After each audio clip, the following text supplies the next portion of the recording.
হাসিনার ভূত যার কাঁধে ভর করেছে তাদেরকে বলতে চাই, হাসিনাকে অনেক মানুষ বলতো যে খুব রাজনীতি বুঝে। আমি তখনই বলতাম যে হাসিনার মতো বেকুব রাজনীতিবিদ বাংলাদেশে দ্বিতীয় কেউ জন্ম নেয়। 70 বছরের আওয়ামী লীগকে বাংলাদেশ থেকে ধ্বংস করে দিয়ে গিয়েছে শেখ হাসিনা। শেখ হাসিনা গাধার মতো ভূমিকা পালন করতে গিয়ে সীমান্তের অপর প্রান্তে গিয়ে পড়েছে।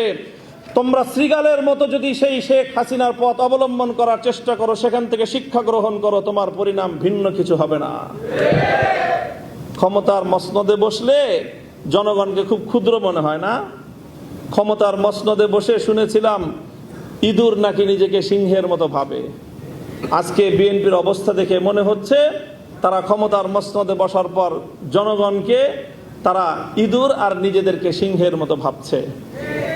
আমরা পরিষ্কার ভাষায় বলি, জনগণকে সম্মান করতে শিখো। গণভোটের যে রায়, বাংলাদেশে এটি ৪র্থ গণভোট আজকের আলোচনায় এসেছে। বাংলাদেশের তো নয়, বিশ্ব ইতিহাসে রেফারেন্ডাম এবং গণভোটকে এইভাবে উপেক্ষা করার কোনো দৃষ্টান্ত এবং নজির নাই।